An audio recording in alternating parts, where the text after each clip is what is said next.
Pada suatu malam yang sunyi di negeri Babilonia, seorang pemuda bernama Ibrahim merenung tentang alam semesta.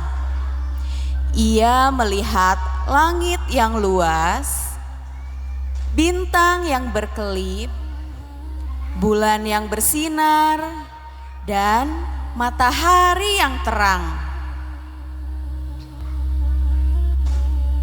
Langit begitu indah, bintang bergerak teratur, bulan dan matahari datang dan pergi. Pasti semua ini ada yang menciptakan, tidak mungkin terjadi sendiri.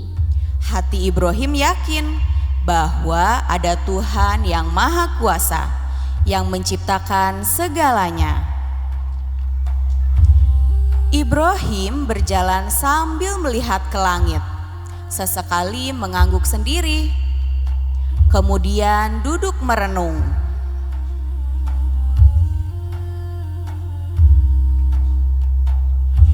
Tak lama kemudian, Ibrahim pun meninggalkan tempat itu.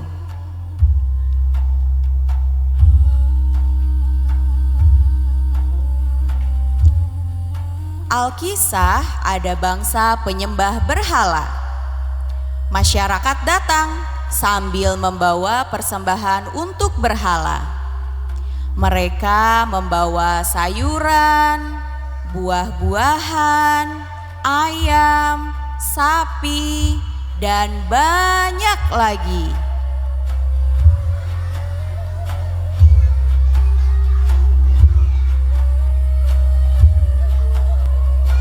Hai guys, ayo kita sembah berhala-berhala kita.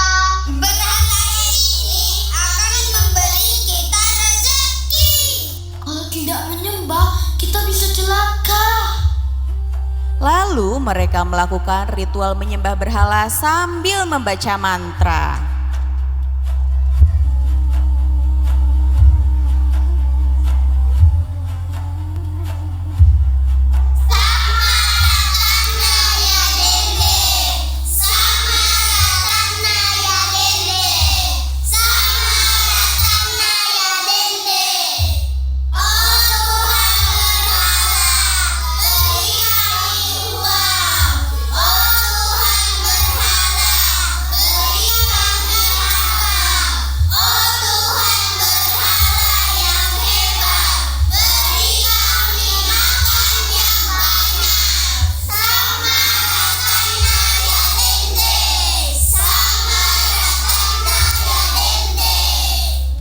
Datang Ibrahim sambil menggeleng-gelengkan kepalanya. Wahai kaumku, apa yang kalian lakukan? Mengapa kalian menyembah benda-benda ini? Mereka tidak bisa mendengar, mereka tidak bisa melihat, dan mereka tidak bisa menolong kalian. Diam kamu Ibrahim, ini tradisi nenek moyang kami. Kami tidak berani meninggalkannya. Kami takut kena kutukan. Kamu harus ikut menyembah patung ini Ibrahim. Kalau tidak, Raja Namrud bisa marah. Tetapi kaum itu tidak mau mendengar. Mereka lebih memilih berhala daripada kebenaran. Mereka tidak peduli kepada Ibrahim. Akhirnya Ibrahim pun pergi meninggalkan tempat itu.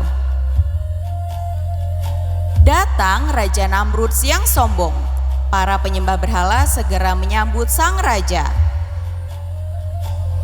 Hidup Raja Namrud, penguasa dunia dan lautan. Hidup Raja Namrud yang paling hebat dan kuat. Dengarlah wahai kalian, akulah raja paling berkuasa, akulah penguasa hidup dan mati.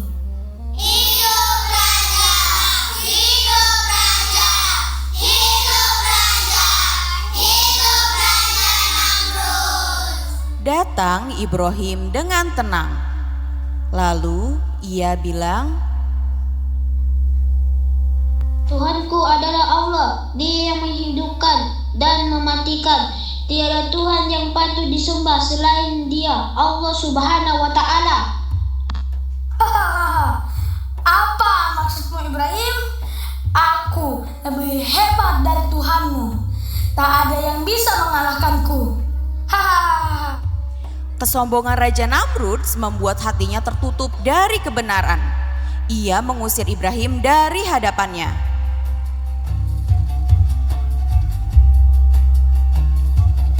Suatu hari, raja pergi berburu. Wahai kalian rakyatku, hari ini kita akan pergi berburu seperti tahun-tahun sebelumnya. Ayo kita cari hewan buruan sebanyak-banyaknya. Dan jangan ajak Ibrahim. Hahaha. Ayo kita pergi, tinggalkan Ibrahim. Semua pergi meninggalkan tempat itu. Tinggallah Ibrahim sendirian bersama berhala-berhala yang mereka sembah. Ibrahim mendekati para berhala dan memarahinya satu persatu. Ia memandang berhala sambil menunjuknya dengan penuh marah. Mengapa kalian diam saja? Mengapa kalian tidak menjawab? Kalian bukan Tuhan, bukan siapa-siapa. Kalian hanyalah patung. Mengapa kalian tidak melawanku? Dasar patung bodoh. Wah. Ibrahim kemudian mengambil sebuah kapak dan menghancurkan berhala itu satu persatu.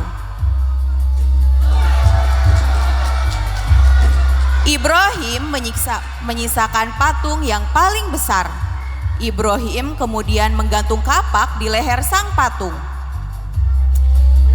Dengan izin Allah, Nabi Ibrahim menghancurkan berhala-berhala itu agar kaumnya berpikir. Setelah menghancurkan seluruh patung, Ibrahim kemudian meninggalkan tempat itu.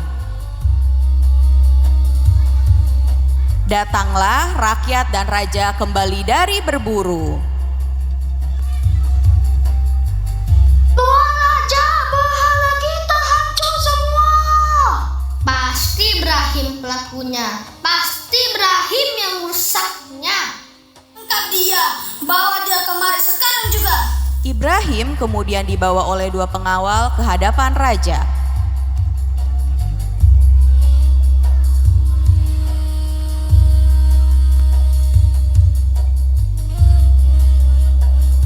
Hei Ibrahim, kenapa patung-patung berhala kami hancur? Kamu kan yang menghancurkannya? Mana saya tahu, Tuan Raja. Tanyakan saja pada berhala besar itu. Jika ia bisa berbicara, itu ada kapak tergantung di lehernya. Pasti dia pelakunya. Hei Ibrahim, kamu ini sudah gila ya? Mana bisa patung besar itu menghancurkan patung-patung yang lain? Dia kan tidak bisa bergerak. Hahaha. Tuan sudah tahu dia tidak bisa berbuat apa-apa. Lalu kenapa Tuan dan rakyat menyembah patung itu? Bukankah dia tidak bisa menolong dirinya, apalagi menolong manusia? Mendengar perkataan Ibrahim, semuanya terdiam. Mereka tahu berhala itu tidak bisa apa-apa. Namun kesombongan mengalahkan akal dan pikiran mereka. Mereka tetap marah kepada Ibrahim. Raja Namrud marah. Kemudian Pengawal, tangkap dia dan bakar Ibrahim hidup-hidup. bakar.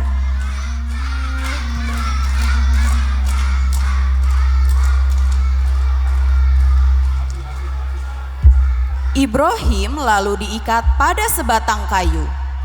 Rakyat segera mengumpulkan kayu bakar dan meletakkan di sekitar tubuh Ibrahim.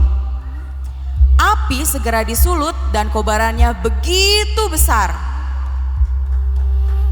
Ibrahim berada dalam nyala api. Atas izin Allah Subhanahu wa taala, ya naru kuni bardan wasalaman ala Ibrahim. Wahai api, jadilah dingin dan menyelamatkan Ibrahim. Ibrahim keluar dari api dengan selamat. Ibrahim selamat. Ini tidak mungkin. Ini mukjizat. Ibrahim pasti seorang penyihir. Kami menyembah Tuhan Ibrahim. Tidak. Allah melindungi Nabi Ibrahim karena imannya yang kuat. Raja Namrud pun sangat malu karena tak mampu mengalahkan Ibrahim.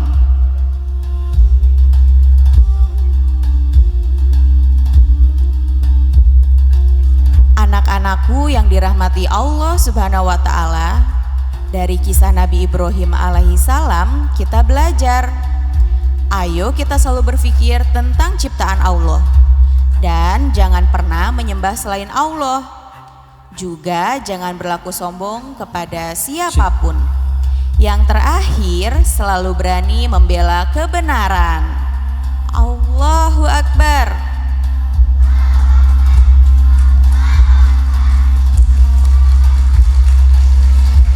Wassalamualaikum warahmatullahi wabarakatuh. Ya, bismillahirrahmanirrahim. Assalamualaikum warahmatullahi wabarakatuh.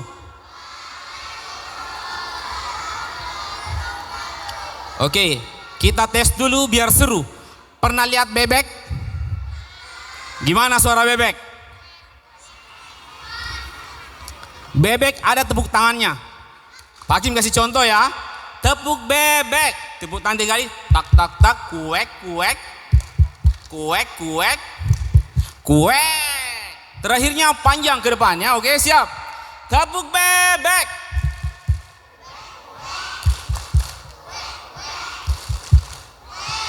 Suaranya yang lebih kencang dong. Tepuk bebek.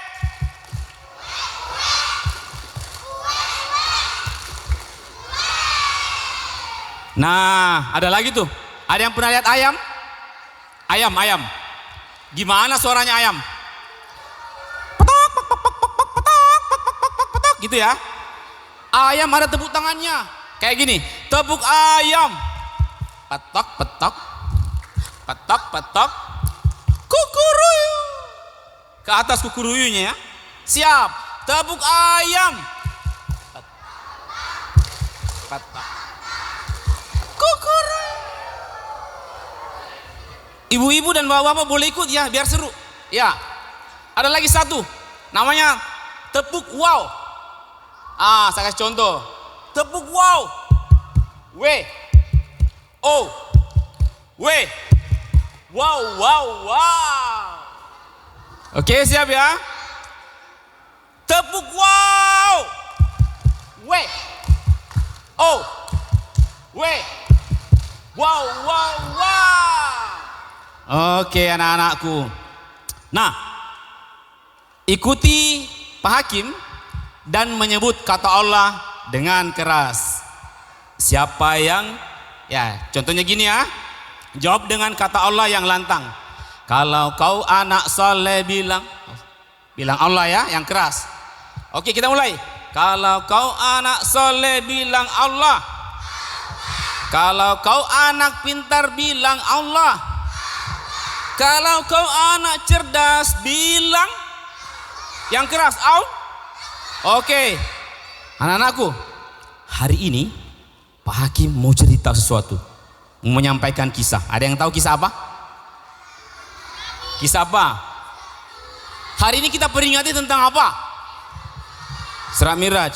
Nah, Pak Hakim mau minta kerjasamanya anak-anakku. Ya, selama Pak Hakim berkisah, boleh bertepuk tangan, boleh tertawa kalau ada yang lucu, dan kalau misalnya Pak Hakim mengatakan lakukan ini, anak-anak harus ikut ya. Oke, siap? Oke, kita mulai ya.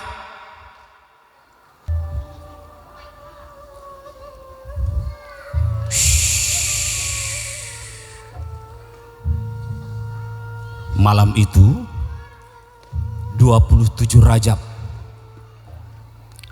Itu adalah tahun 10 kenabian Rasulullah Muhammad SAW.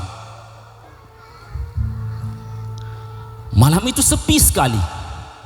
Angin bertiup.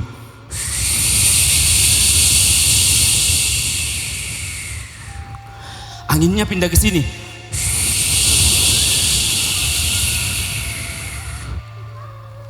Dari atas puncak gurun, serigala-serigala gurun ikut memanggil. Au, au, burung malam juga mulai berbunyi. Kuku, kuku, kuku, kuku, kuku, kuku.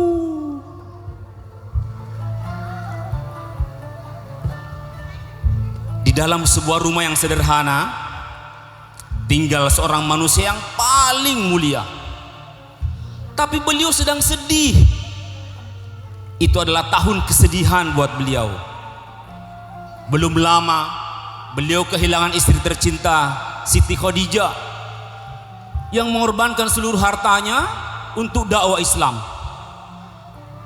Kemudian beliau juga kehilangan pamannya yang selama ini melindungi beliau dari kejahatan orang-orang di sekitarnya, pamannya Abu Thalib. Dan yang paling sedih, ketika Rasulullah ke daerah Taif, beliau mau berdakwah, dilempari sama anak-anak, dilempari batu-batu. Hei, siapa itu? Kita usir dia. Hei, itu siapa itu? Kita lempar dia. Rasulullah kesakitan, tubuhnya penuh luka, bajunya penuh darah sampai mengalir ke kakinya. Sedih sekali, beliau sampai nangis. Kenapa orang-orang tidak mau mendengar ajaran yang benar? Mengapa mereka menolak kebenaran? Bahkan mereka menyakitiku. Tapi Rasulullah tetap sabar. Beliau tetap sabar, bahkan tidak pernah dendam kepada orang-orang yang pernah menyakitinya. Hingga anak-anakku, pada suatu malam ketika Nabi sedang beristirahat, tiba-tiba ada cahaya terang turun dari langit. Cahayanya terang, rupanya ada yang datang. Dia datang dengan wajah yang tampan, bersih, bercahaya, lalu menyapa, Assalamualaikum ya Nabiullah. Nabi Muhammad kaget. Oh, Jibril. Ada apa gerangan Jibril? Kenapa kamu datang ke sini malam-malam begini? Muhammad, kita sudah lama tidak bertemu. Saya datang karena Allah perintahkan untuk bawa engkau jalan-jalan. Nabi Muhammad bertanya, jalan-jalan? Jalan-jalan kemana Jibril? Jalan-jalan kemana kira-kira anak? Jalan-jalan? Jalan-jalan kemana? Aku akan membawamu jalan-jalan ke tempat yang sangat jauh. Perjalanan yang tidak biasa. Perjalanan melintasi bukit, melintasi gurun, melintasi laut, melintasi angkasa. Wah Jibril, kalau mau perjalanan sejauh itu, naik apa dong? Tenang, kendaraannya kendaraan istimewa. Apa kendaraannya Jibril? Mobil listrik? Bukan. Saya tahu. Mungkin kendaraannya mobil balap? Bukan. Kendaraannya istimewa, wahai Muhammad. Saya tahu.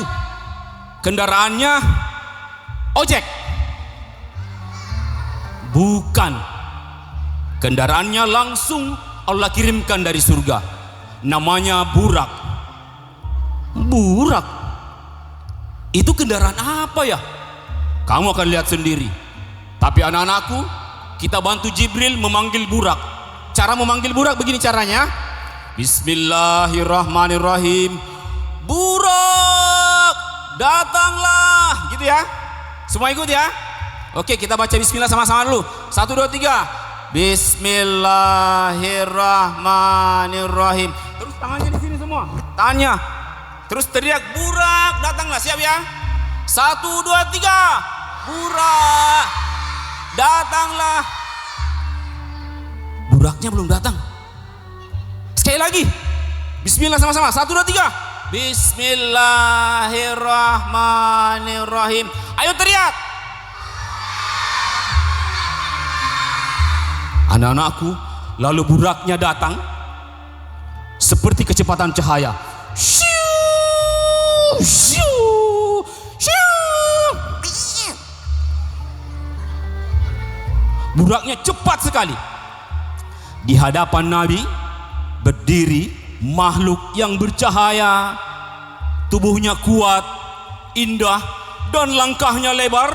Satu kali melangkah dia bisa melesat cepat. Lalu dengan hati-hati dan bahagia, Rasulullah naik ke atas burak dan dimulailah perjalanan. Perjalanannya anak-anakku, perjalanannya menuju kemana? Kemana? Masjidil Aqsa. Perjalanannya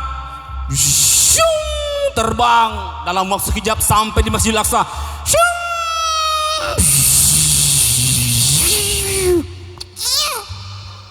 Sampai di Masjidil Aqsa cepat sekali. Padahal jarak antara Masjidil Haram ke Masjidil Aqsa itu kurang lebih 1500 km. Tapi bisa sampai malam itu juga cepat sekali. Anak-anakku, lalu baginda Nabi turun dari burak, menambatkan buraknya di salah satu dinding Masjidil Aqsa, kemudian masuk ke dalam masjid dan bertemu para nabi. Di tempat inilah Rasulullah menjadi imam, memimpin salat malam itu dengan jamaahnya seluruh nabi Allah. Kejadian itu tidak akan pernah terulang lagi, hanya di waktu itu.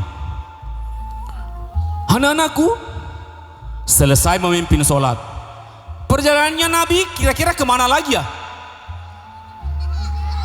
Nabi bertanya, Jibril, kita kemana selanjutnya? Apakah kita akan ke Undula? Tidak, Muhammad. Saya tahu kita akan ke Wasuponda. Tidak, wahai Rasulullah. Terus kemana Jibril? Kita akan kemana? Kita akan ke tempat yang lebih jauh lagi, wahai Rasulullah. Kemana Jibril? Beritahu saya. Aku akan memberitahu sebentar. Tapi gini, sebelum berangkat, saya akan memberimu minuman. Engkau harus memilih, wahai Muhammad. Disiapkanlah 2 gelas, anak-anakku. Pertama gelas berisi susu, dan yang kedua berisi khamar atau minuman keras. Silahkan wahai Muhammad, pilih. Tanpa pikir panjang, Rasulullah memilih yang mana? Pasti dong memilih susu. Susu minumannya enak, segar dan bikin sehat. Rasul langsung minum susu itu. Jibril tertawa bahagia. Alhamdulillah, engkau memilih susu. Andaikan engkau memilih khamar, maka umatmu akan mengikutimu di masa depan, wahai Muhammad. Ayo Jibril, kita sekarang mau kemana? Saya sudah tidak sabar. Kita akan berangkat kemana? Anak-anakku, kali ini Rasulullah melakukan penerbangan yang paling jauh. Naik ke atas burak, kemudian ambil cancang. Buraknya terbang melintasi galaksi, melewati planet-planet, melewati bintang-bintang, melewati tata surya, melewati jagat raya. Lalu anak-anakku, Rasulullah singgah pada 7 lapisan langit. Dan di setiap langit Rasulullah berjumpa dengan para nabi. Di langit pertama Rasulullah berjumpa dengan nabi nenek moyang kita. Nabi yang pertama, siapa dia? Nabi Adam alaihissalam. Kemudian lanjut lagi, singgah lapis langit kedua. Rasulullah berjumpa dengan Nabi Isa alaihissalam dan Nabi Yahya alaihissalam. Kira-kira lanjut lagi? Lanjut kemana lagi? Langit keberapa? Langit ketiga. Tadi sudah 2 ya. Langit pertama siapa? Langit kedua Isa dan ya. Kita lanjut sama-sama bilang zoom ya, siap ya. 1, 2, 3 zoom. Sampai ke langit ketiga, bertemu dengan Nabi yang paling ganteng, yang paling tampan, mirip Pak Hakim. Siapa Nabi yang paling tampan? Nabi Yusuf alaihissalam. Tampannya menguasai 50% ketampanan di dunia. 50%-nya itulah yang dibagi-bagi sama Pak Hakim dan anak-anak santri yang ganteng-ganteng ini. Oke? Terus terbang lagi ke langit berapa? 4. Sama-sama bilang Suuu. Siap ya? 1, 2, 3 Suuu. Di langit keempat bertemu dengan Nabi Idris. Nabi Idris adalah nabi yang mengajarkan cara menulis dan cara mendokumentasikan. Ya, lanjut lagi ke langit ke. Sekarang ini kita beda. Kita nyalain dulu mesinnya. Siap. Semua 1 2 3. 1 2 3. Semua 1 2 3. Langsung 1 2 3. Langit ke berapa sekarang? Di langit kelima, baginda Nabi bertemu dengan Nabi Harun. Dan kita starter lagi. Sekarang di sini suaranya yang keras. 1 2 3, siap. 1 2 3. Langit ke berapa? Langit ke-6, bertemu dengan Nabi, salah satu Nabi yang paling kuat, yang menghancurkan Fir'aun. Siapa dia? Nabi Musa alaihissalam.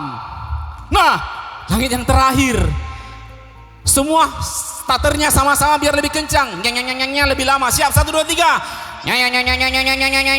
Gas lagi. 1 2 3. Langit keberapa? Langit ke-7, baginda Rasul bertemu dengan siapa? Bapaknya para nabi. Nabi siapa? Nabi Ibrahim.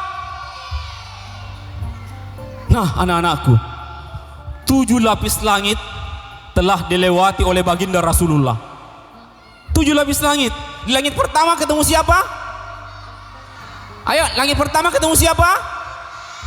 Langit kedua ketemu siapa? Langit ketiga? Langit keempat? Nabi Idris. Nabi kelima? Langit kelima? Keenam? 7? Apa kata Jibril? Muhammad, engkau masih harus melanjutkan perjalanan 1 tingkat lagi. Tapi engkau harus sendiri. Saya tidak boleh ikut. Jibril, kenapa kamu tidak boleh ikut? Saya takut sendirian. Ini saya tidak tahu kita di mana sekarang. Ini tempatnya luas sekali, tidak ada batas. Saya takut, Jibril. Muhammad, yang engkau akan datangi bernama Sidratul Muntaha. Kekuatanku tidak bisa masuk ke Sidratul Muntaha. Saya hanya boleh sampai ke langit lapis ke-7. Saya di sini saja menunggu engkau. Naiklah sendiri bertemu dengan Allah. Lalu anak-anakku, dengan segala ketenangannya, Rasulullah mengumpulkan keberaniannya, kemudian melanjutkan perjalanan 1 tingkat lagi ke Sidratul. Di sana beliau mendapati dirinya sangat dekat dengan Allah Subhanahu wa taala. Kira-kira ada anak-anakku yang tahu apa salamnya ketika Rasulullah pertama kali naik ke Sidratul Muntaha berhadapan dengan Allah? Ada yang ingat? Rasulullah berkata, At-tahiyatul mubarakatuh salawatut thayyibatulillah. Lalu Allah memuliakan Rasulullah dengan menjawab, apa jawabannya? Lanjutkan tahiyatnya tadi. Assalamu alaika ya ayyuhan nabi. Terus warahmatullah. Terus Rasulullah memuliakan Allah dengan menjawab lagi, apa sambungannya? Wa ala ibadillahi. Lalu seluruh penghuni langit memberikan pujian. Asyhadu alla ilaha illallah. Semua 1 2 3. Asyhadu alla ilaha illallah. Terus wa asyhadu anna Muhammadar Rasulullah. Anak-anakku, lalu Nabi mendapatkan hadiah. Hadiahnya berupa perintah solat 50 kali sehari semalam. Berapa kali? Berapa kali? Banyak atau sedikit? Rasulullah saking gembiranya, wah, dia terima. Baiklah, 50 kali sehari semalam saya terima ya Allah. Kemudian Rasulullah hendak kembali ke bumi. Turunlah dari Sidratul Muntaha. Tapi begitu lewati langit ke-6, ditegur sama Nabi Musa. Muhammad, saudaraku, Apa oleh-oleh yang kau dapatkan dari Allah? Wahai Nabi Musa, saya dapat oleh-oleh berupa solat, perintah solat 50 kali sehari semalam. Apa kata Musa? No, no, no, no. That's too much. Terlalu banyak. Apa maksud anda, wahai Nabiullah Muhammad? 50 kali sehari semalam terlalu banyak. Umatmu tidak akan sanggup. Kalau 50 kali sehari semalam mereka hanya sholat, kapan mereka akan bekerja? Kapan akan mereka melakukan hal kebaikan-kebaikan lainnya? No, no, no, no. You go back there and say to Allah, please Allah, kurangi dikit, kurangi ya Allah. Rasulullah kemudian, benar juga kata Musa. Oke, saya akan kembali ke Sidratul Muntaha. Nabi Muhammad kembali ke Sidratul Muntaha menghadap Allah. Ya Allah, bolehkah ada pengurangan? Bolehkah ada kebijakan sehingga dikurangi? Anak-anakku, menurut riwayat Rasulullah bolak-balik beberapa kali, dan setiap kali baru bolak-balik dikurangi 5, sampai akhirnya tinggal 5 kali waktu sholat. Rasulullah turun membawa perintah 5 kali sholat sehari semalam. Tapi ketemu lagi Nabi Musa. Apa kata Nabi Musa? Oke, kalau begitu I agree.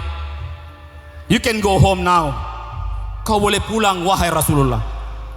Rasulullah dengan bahagia kembali ke bumi, membawa oleh-oleh perintah apa anak-anakku? Salat berapa kali? Muhammad pulang naik apa? Ya, naik ojek online. Naik apa? Burak. Anak-anakku, kita panggil lagi buraknya sama-sama. Siap. Bismillah dulu ya. 1, 2, 3. Bismillahirrahmanirrahim. Semua teriak. Buraknya belum datang. Kalian kurang keras suaranya. Langsung buraknya. Siap. 1, 2, 3. Burak. Belum datang. Kayaknya singgah di Nuha. Kita panggil lagi yang lebih keras. Siap. 1, 2, 3. Buraknya datang.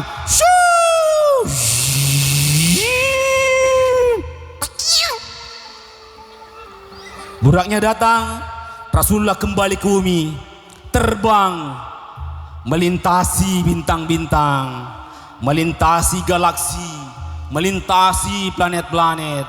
Dalam waktu yang sekejap tidak lama, beliau melihat kampung halamannya, kota Mekah yang indah dengan cahayanya yang berpusat di Ka'bah, tempat yang dicintai oleh umat Islam seluruh dunia. Anak-anakku, ketika Rasulullah kembali ke Mekah, lalu bercerita, saya dari Masjidil Aqsa di Palestina tadi malam, dan saya sudah pulang tadi subuh. Kira-kira orang percaya enggak? Orang-orang di Mekah bilang, Muhammad, I don't believe you, you are liar. Impossible, tidak mungkin. Bagaimana bisa kamu dari Masjidil Haram ke Masjidil Aqsa 1 malam? Kalau kita naik onta bisa waktunya sebulan. Kamu cuma 1 malam? No, no, no, no, that's lie. Itu pasti bohong. Tidak ada yang percaya, guys. Kata Rasulullah, oke, kalau tidak ada yang mau percaya, tapi ada 1 orang yang percaya, sahabat Nabi. Rasulullah mulai mendakwahkan Islam. Tidak ada lagi kesedihan di hatinya, karena dia tahu kalau saya sedih, Allah pasti menolongku. Aku tinggal kembali ke Allah, Allah pasti membantuku. Anak-anakku, kalau anak-anakku semua sedih, kamu kemana? Iya, anak-anakku bertemu dengan lewat apa? Lewat salat berapa kali sehari semalam? 5 kali, oke. Tepuk tangan buat anak-anakku semua. Kurang meriah, tepuk tangan yang meriah.